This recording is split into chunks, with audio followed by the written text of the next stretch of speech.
You're not an early bird. You're a lion. We want our dream schedule that aligns perfectly with our energy levels. Extremely important. Very motivating. Will help you to avoid burnout, so don't neglect this. Some of us think we are early birds. Some of us think we are night owls.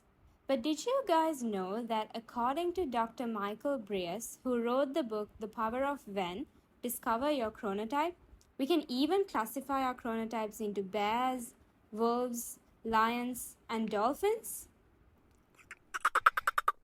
Anyway, the good news, friends, is that whichever category our chronotype can fall into, we can all follow some simple steps to build the most effective schedule that works for each of us. A schedule that will last for more than just 2 days. In today's video, I'll walk you through how to create your ideal daily schedule for studying, work, and life so that you can finally realize that dream of becoming the most productive version of yourself ever. Step 1. Track your daily life. So one thing to keep in mind, my friends, is that we don't just want some old timetable with some activities scattered across it randomly. We want our dream schedule that aligns perfectly with our energy levels throughout the day. One that won't make us feel too overwhelmed or too bored. The first step to making the perfect schedule for yourself is to make sure that you know what your chronotype is like. To do this, we have 2 methods. 1. Take this quiz by Dr. Michael Breus to figure out your chronotype and find out a little bit more about it. Mine was a bear. If you do take this quiz, comment down below which was yours. Method 2. Track your days. And I recommend this second method because each of us is unique, even within the same chronotype.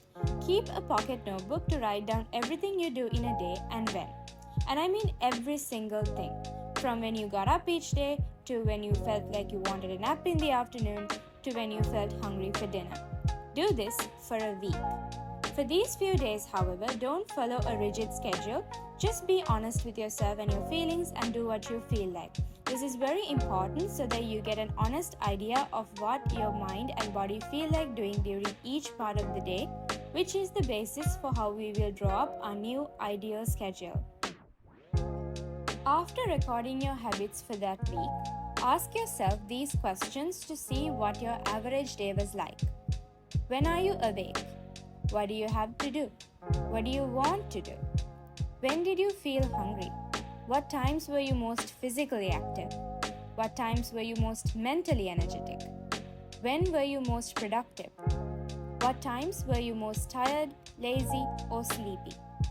If you did this correctly and honestly, you should see a rough pattern in the time periods during which you experienced each of these things each day. For example, maybe you studied from about 6 p.m. to 8 p.m. every day. Maybe you needed a nap sometime between 2 p.m. to 3 p.m. most of the days.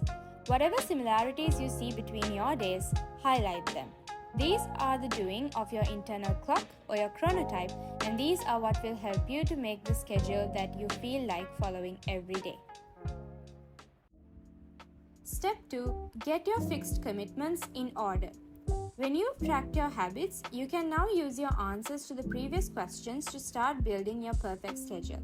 The last one you'll ever need, I promise.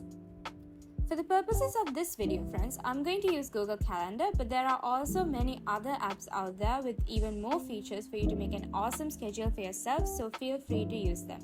Or you can even just go old school and stick with pen and paper. Anything you prefer will work. So first of all, you want to put down your fixed commitments into your schedule. These are non-negotiable, so it's good to always have a bird's eye view of everything you must do, regardless of how you feel. By the way, these don't just include school, university lectures, or part-time jobs, but they can also include fun things like spending time with your family, your best friend's birthday party, or even going shopping for your cousin's wedding. Or in other words, fun things that you know you have to somehow make time for during this week. Schedule all of them in, and definitely don't forget extremely important but often overlooked things in our lives like sleep, personal hygiene, and healthy meals. Once you're finished with these things, you now know how much time you have during your week for other things like doing homework, studying for your exams, reading a book, and so on. If you're enjoying this video so far, friends, please make sure to hit the like button and subscribe to my channel. I'll really appreciate all your support, and it constantly motivates me to keep bringing new and engaging content to you. Step 3. Plan your productivity slots. We're now going to look at which times we can plan to be our productivity slots. And when I say productivity slots, I really mean that you need to keep it that vague. If you watched my previous video about avoiding procrastination easily, you'd know that one of the main reasons many of us procrastinate is because we tend to feel too overwhelmed, and keeping our schedule a little vague helps to stop this. The times that you should label as these slots are basically your answers to questions 5, 6, and 7 from your habit tracker. Once you allocate these times as your productivity sessions, you can then use them to study, work out, do your homework, or do your chores, depending on your mood on that day. Personally, I find this flexibility very motivating because I don't feel imprisoned by my schedule, and there's always room for me to switch things up, especially on days I don't feel very well, which all helps this schedule to last so you can build a consistent routine no matter what kind of day you're having. Step 4. Get your me time in order. It's very important to look at some me time, friends. These times in your schedule are what will help you to avoid burnout, so don't neglect this. Use your answers to question 8 to determine when, and your answers to question 3 to determine what you can do during these times. For example, if you generally felt a little tired between 2 p.m. and 3 p.m. on most of the days while you were tracking your habits, and something you've always wanted to make time for is to read that favorite novel of yours, go ahead and schedule this activity in from 2 p.m. to 3 p.m. Since you know you're anyway not going to be productive during this time, friends, consciously allocating this time for a hobby or self-care will make sure that you don't accidentally end up wasting your time mindlessly scrolling on Instagram or TikTok and then later beating yourself up about it. You can also use your answers to question 4 to treat yourself to delicious and of course healthy snacks during the day as well.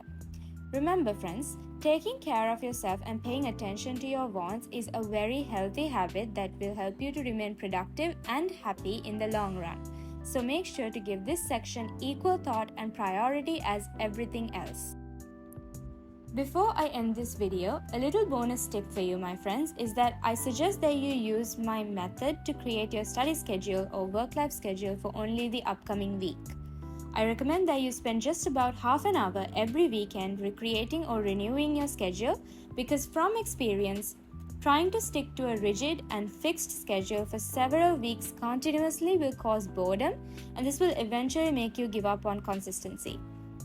If this video was helpful to you, don't forget to hit that like button, subscribe, turn on your notifications and set it to all so that you don't miss any of my future videos.